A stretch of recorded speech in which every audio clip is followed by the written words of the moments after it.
figure this thing out yet again. Verify. Hello. There we go. Okay, so still learning.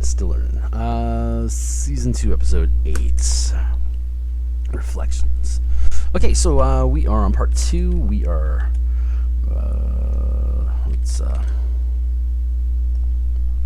let's get our holst on, and let's see. So he is painting snow onto mountains, and this whole thing is about the reflections, which is super easy to do. So I'm skipping that part of his process because that is not our process because we're using Photoshop. So let's go back into Photoshop and where's my stuff? There it is. There. Take that down, and let's see. Water, sky, mountain. What are we doing? We're doing snow. That's right. We're doing snow. So let's jump over here, and I suspect that's a little loud. Let's get into the machinery here real fast.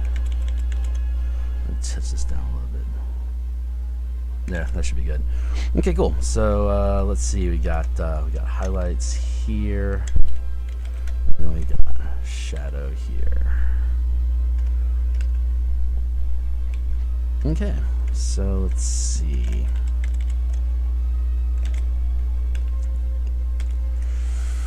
Let's take the mountain snow brush that I have built here.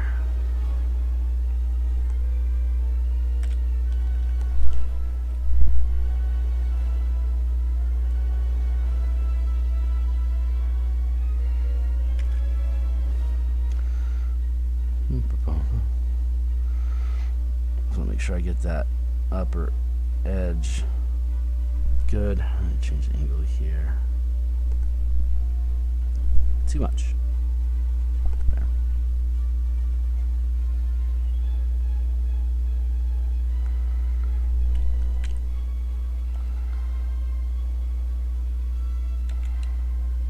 I always want to try to get the snow on top of the edge of the mountain so it doesn't look like the mountain is outlining the edge. So there and there. That all feels right.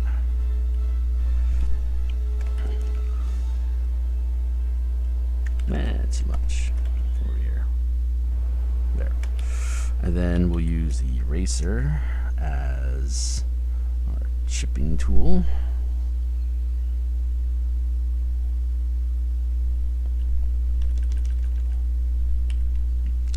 That's important. I'm just going to come here and pop, dot.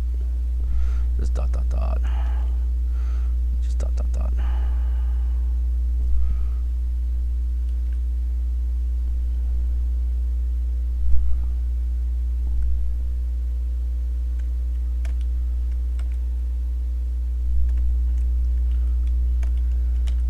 We're going to come in, use the chipping tool. I'm going to go to 100% because, as I always say, 100% smudge is spacing.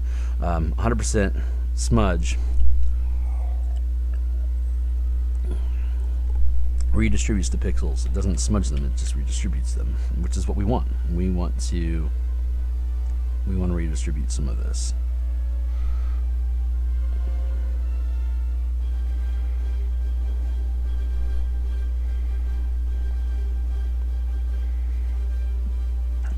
Tell the whole there.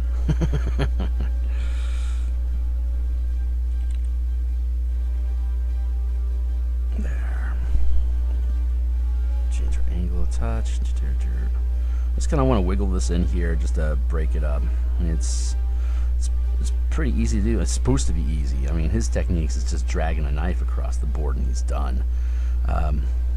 This isn't quite that easy. I'm going to use that same chipping brush. Just add in some stuff like that.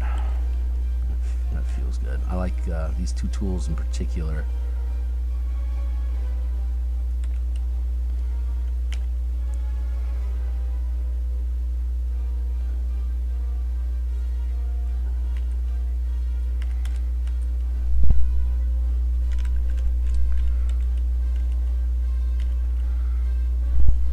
Change my angle. You can spend as sound like Bob. You can spend as much time on this as you want. I'm going to spend enough time to make it look good, and then there you go. But there's no reason why I can't come through and do all sorts of fun little interesting nooks and crannies if I wanted to, like zoom in super close and just really do some treatment in here to create some interesting effects. It's totally viable if you get into this and decide that you really like how this texturing works for mountains. One of my projects for the holidays will be to set up the Patreon account so that I can start offering the brush sets that I built if people are interested in them, and start offering up some pieces for people to explore and see how I did what I did to break down the individual layers.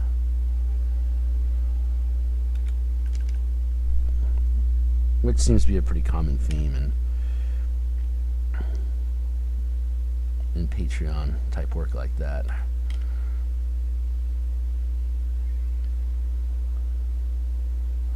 There.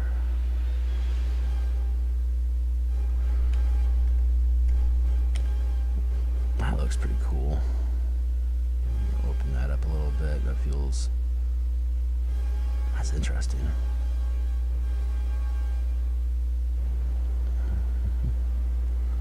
I don't want too much. I don't want too much of a line at any given time. Like these blocks of pure snow. Those need to get broken up. It's not natural.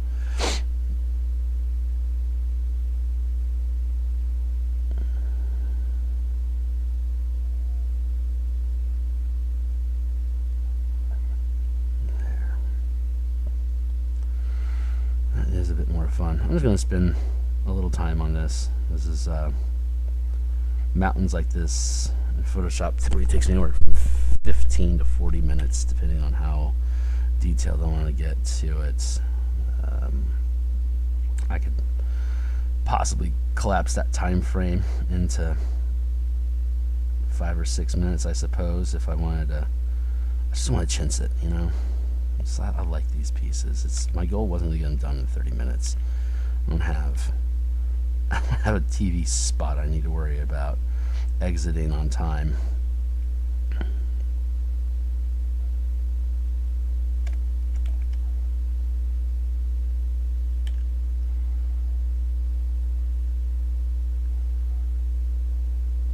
But 3 to 5 hours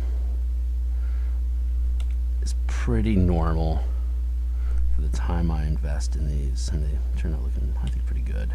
They're certainly good enough to be backgrounds for other illustrations that I'm doing, which is why I got into this in the first place. Is I wanted to up my game on my settings, the environments that I'm putting for fantasy illustrations. Just it needed to get bumped up, and the easiest solution was just to learn how to do this stuff, and then it kind of got to be really fun duplicating the work, and then transferring the techniques over into unique pieces I've done, or photo references from scenes, like friends that go on trips. Hey, okay, so like if you have a photo of a site that you visited on vacation or something, send it to me. We'll take a look at it, and if it looks awesome, then I will happily duplicate it in a video like this. I'd like to get to a place where I'm doing like Reddit EP or some natural settings, maybe once a month. I like doing these streams. I really want to just do all these Bob Rosses, but the goal isn't to do Bob Ross. The goal is to create scenery. He's the best teacher I can find, and I figured out how to. I just figured out how to do it in Photoshop. So I figured that's fun. That is fun to do. I know he's huge interest, and it took me I had to figure it out because I couldn't find anyone that was offering, like, hey, here's how you do his stuff. Here's how you can do this stuff in Photoshop. No one was offering that, so I decided to do it myself. Noob. I've been working on the reference layer this whole time. Cut there, paste into that. Here, we're gonna flip the colors.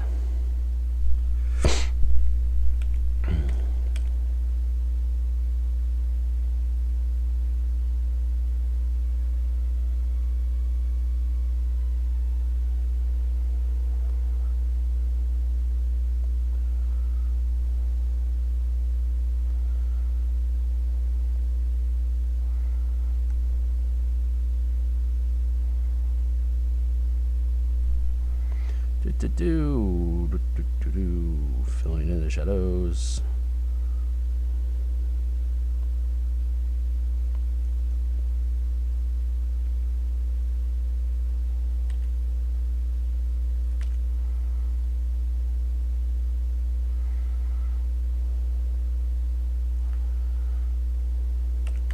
And this is more of the same. So we'll just flesh this out for a bit.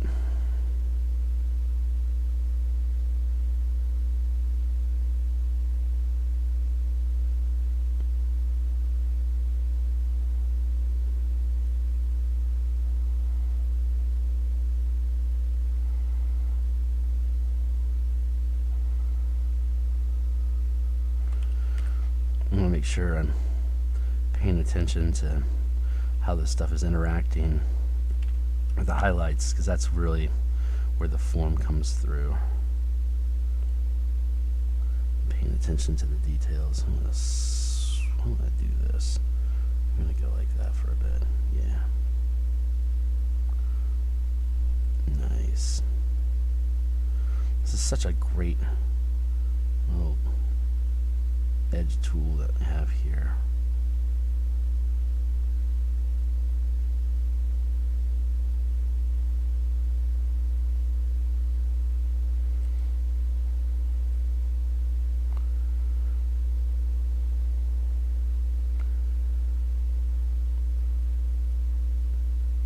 There's a lot of people that that offer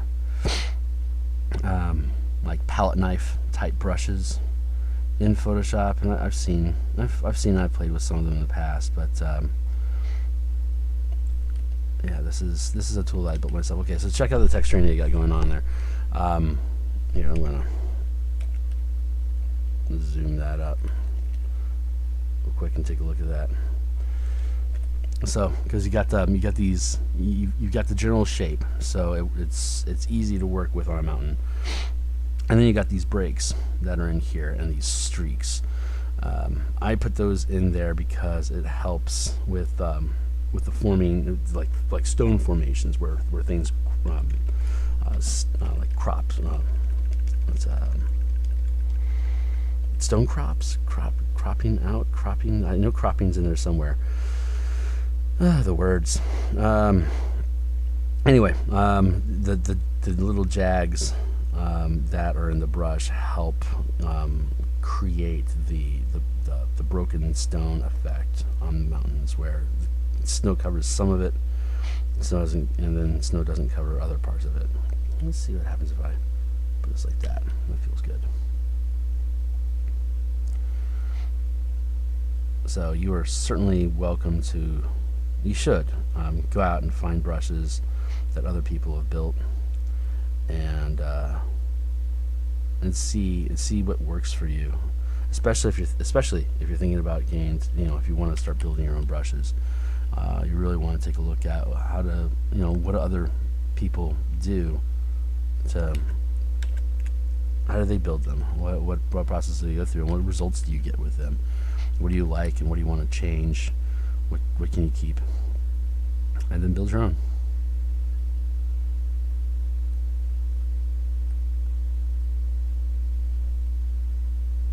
I'm going to switch to this brush here, just because I'm mixing it up. Bit of spacing.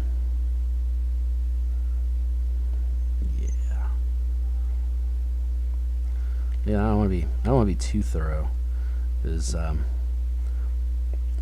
darks help help bring out the mountain. It makes it a more, get out of here, live updates. Nobody likes you. Nobody likes you, live updates. All right, save real quick. Take a sip.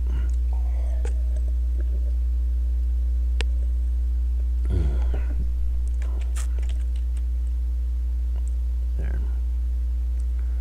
I'm gonna mince on this a little bit longer. I forget to start my timer.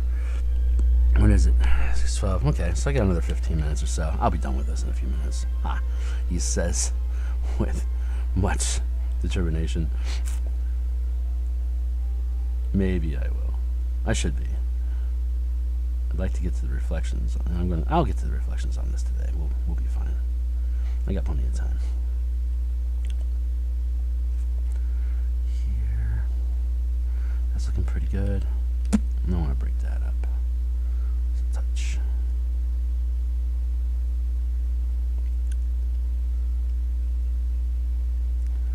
Break that up again. You want to break up the planes so that there's not just large swaths of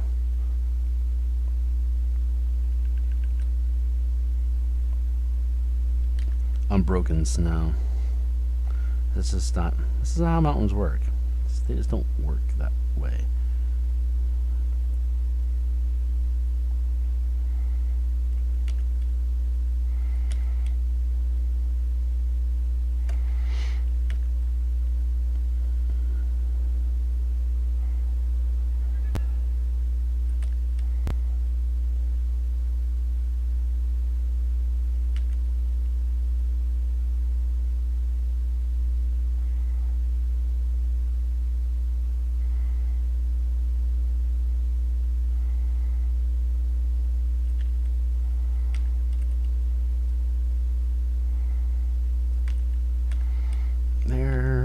Yeah, that's looking really good.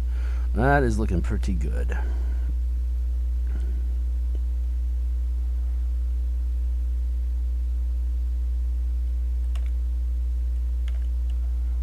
in like that.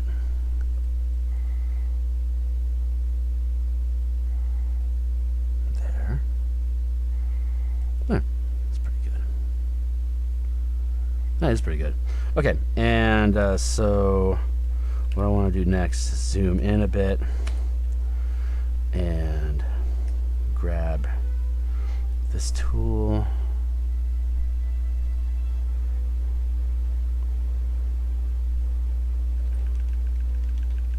And take the strength of this down to 70. I think I'm going to duplicate those layers, merge them together, remove the background stuff. Just come through here and clean up a little bit. Just get rid of some of the more choppiness. I'm using 70% brush so that the pixels actually smudge instead of just relocate. Again, the lower the opacity, the lower the strength of the smudge brush, the more it leaves behind the pixels that you're moving. 100% strength on the I take that to 80. 100% strength on the smudge brush. 100% moves the pixels. It picks them up and it relocates them. The lower the percentage you go, the more it will smudge or like distort the pixels so that some of them stay put and some of them move. And so knowing that, you can manipulate the tool so that it creates effects that you want. So here, I just wanted to soften up some of the, like, these little blurble effects. I need to mince them up a little bit so they don't read so much like brush strokes.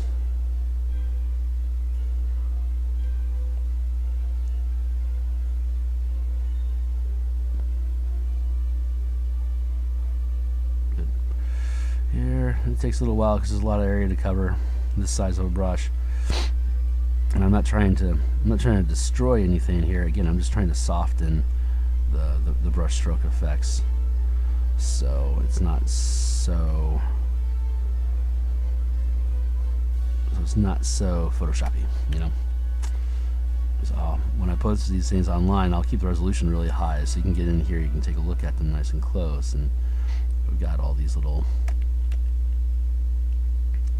It's nice to break this stuff up so it looks good at all levels of zoom.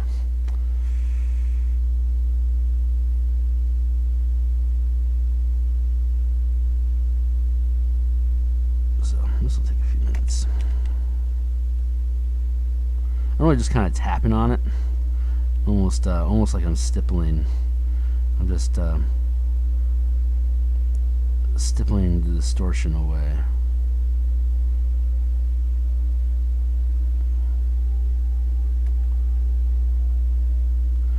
I just don't want it to look grid-like, you know. I mean, it's fine that you have these little streaks in here. That's pretty natural, but you just want to make it doesn't want to look grainy.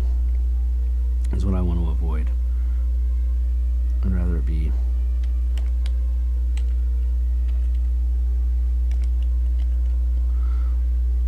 snow isn't grainy, so I want to make sure I'm paying attention to that when I'm doing this stuff.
cloud brush.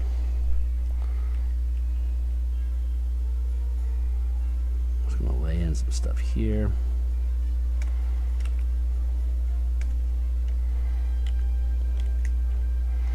Go back to the cloud brush. Get rid of our spacing. Go down to 40%. That feels about right.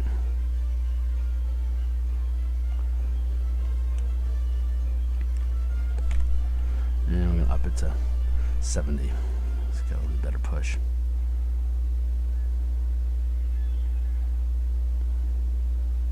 Just doing this to soften it.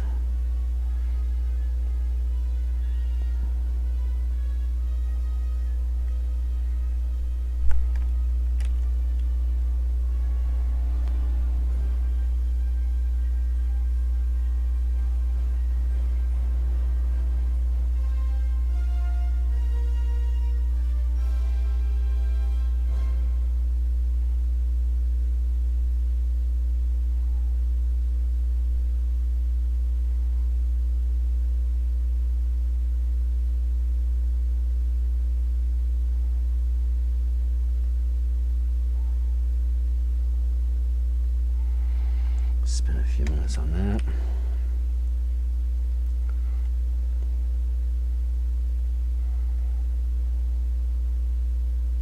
What he'll do is he'll grab this and he'll soften it by pulling the paint up from down in the water up into the mountain, which is really difficult to do in Photoshop because of the processing needed for. Well, you've seen me do it over and over again when I don't turn off spacing on my brush, the kind of lag that gets created on my machine for trying to process thousands and thousands of paintbrushes laying down and smudging at the same time. That's what it does. When you don't have spacing, you just have a single brush that's moving across the terrain.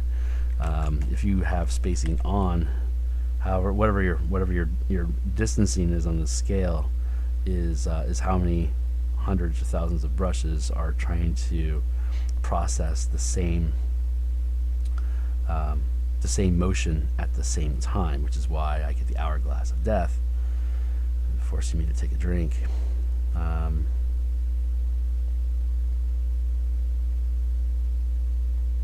This is why I can't just grab the paint and like just pull it up, because it's there's a lot of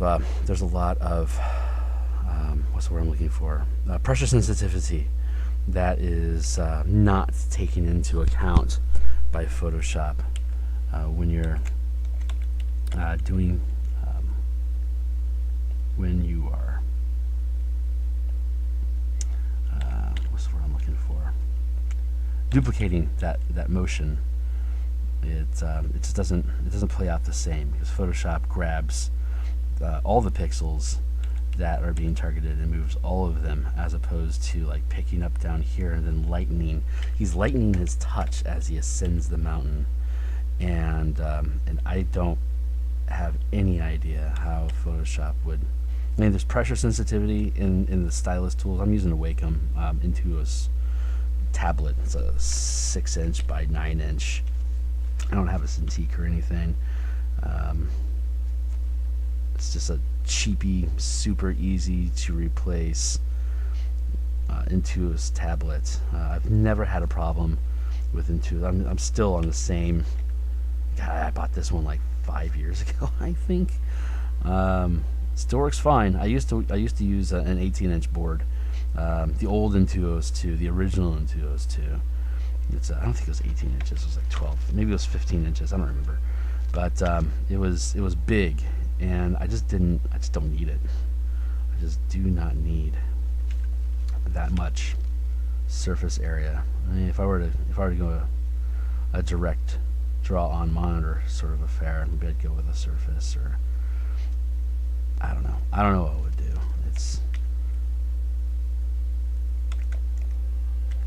I process these things. I mean, I'm a workstation, desktop sort of guy, but I like the idea of being able to chill on the couch with the girl and just do some doodling. Well, maybe I should pick up a tablet like that. So obviously here I'm matching the color that the mountain is fading into, so that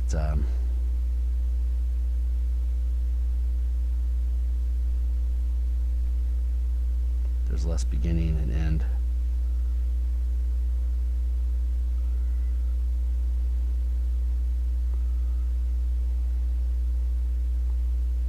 Yeah, that's looking pretty good. I've just about reached the half-hour mark, which is pretty normal. If you've been watching past, I guess I've done 6 of these. I think this is my 6th. If you've been watching the series that I have on YouTube, pretty consistently I get these. I pretty much call these things done. These mountains after about 30 minutes. So normally, like, the first session gets me to where I'm about to color it. I'm going to start coloring in the snow. I'm going to go back here real quick. Add another layer.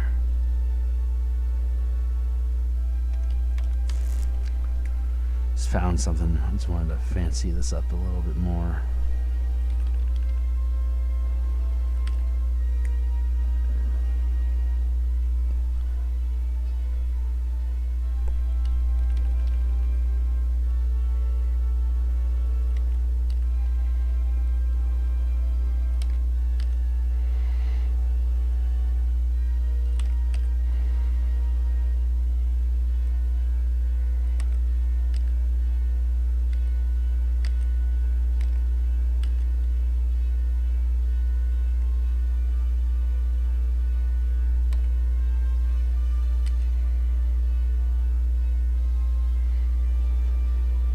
I remember what I was saying about wanting to break up the paint so that there's not solid layers of snow. It feels unnatural when you do that. But too many breaks makes the snow seem nonsensical. You have to have some solidity so it reads as like, yeah, this whole thing is covered with snow. It can't just be breaks. I guess if there's a thaw, like if the mountains weren't tall enough to survive spring thaw, I guess that would make sense. But that is not the results that we're seeking. So I'm just laying these things in here where the terrain seems to make sense that there be some additional snow. Now that I've laid down the shadow and the initial edges, I can come back in and I can see, well, where does it make sense to add a little bit more? So that's what I'm doing currently. Just adding in a little bit more. There. Flip the color.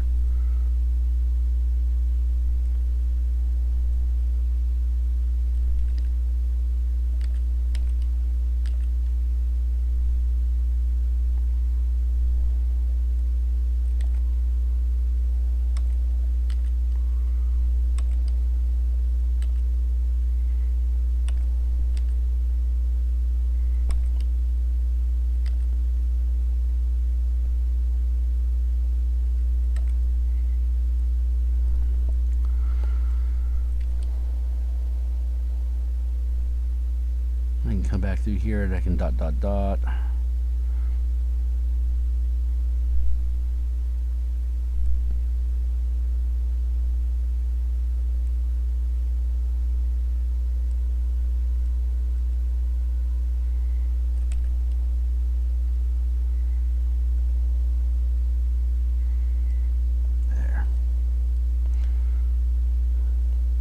Cool. Okay, great.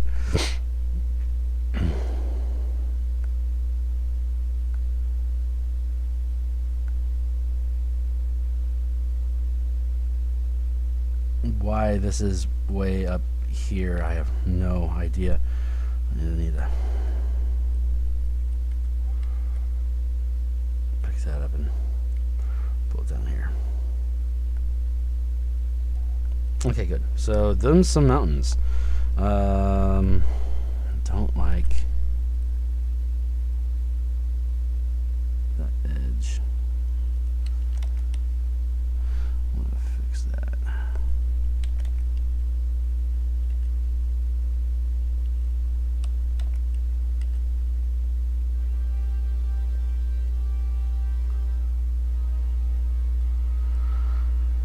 There we go. There. Yeah. There.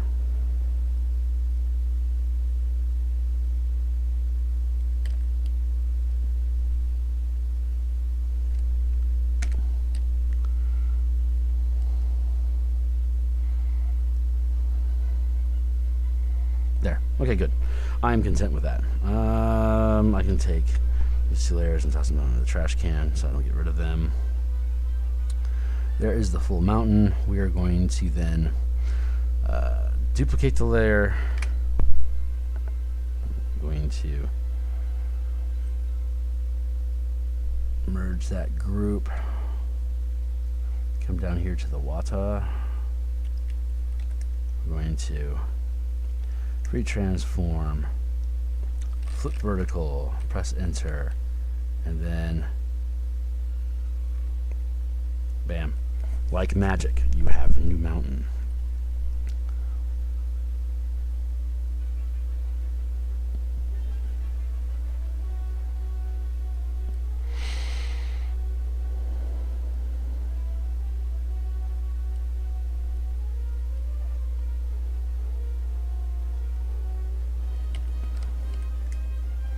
Back to the cloud brush, remove the spacing. Just want to tighten that up a bit.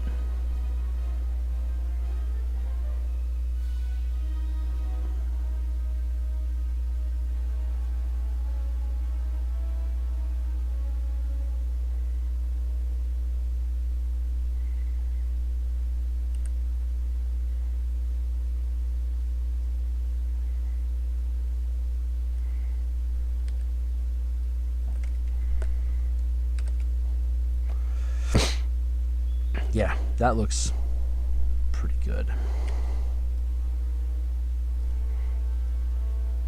Good. So we'll stitch that up. We'll come back here. We're going to, let's see, drop the opacity a bit. We're going to filter, blur, motion blur. Too much. Just want to soften it up. Just want to soften it a touch. And then filter, blur, Gaussian blur. There. And it just takes a little bit. But there you go.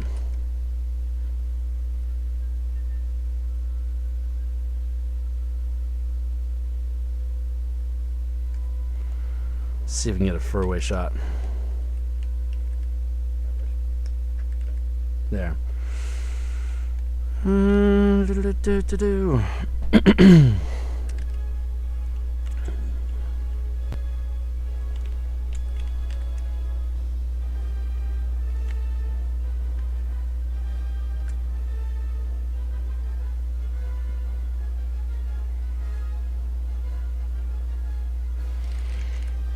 that.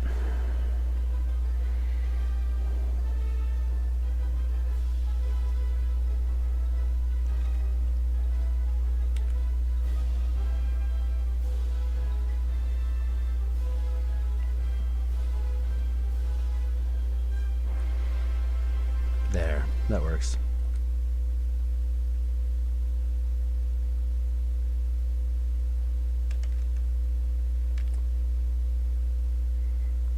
He's actually more over like this. So, Magical Photoshop, look, I can push this thing around. How fun. Okay, cool. So we'll set that like that, and then we'll come in here. You know what, I think I can get rid of that. Yeah, I think we're done for the day. So let's see. What's next? Yeah. See what I was talking about. Pulling that up. Breaking the paint. Moving in. Go. Yeah, right on. Okay, he's going to start getting into that stuff. So that's where we're going to stop. I'm going to call it there. I'm going to hit save, and I will catch you guys tomorrow. Have fun.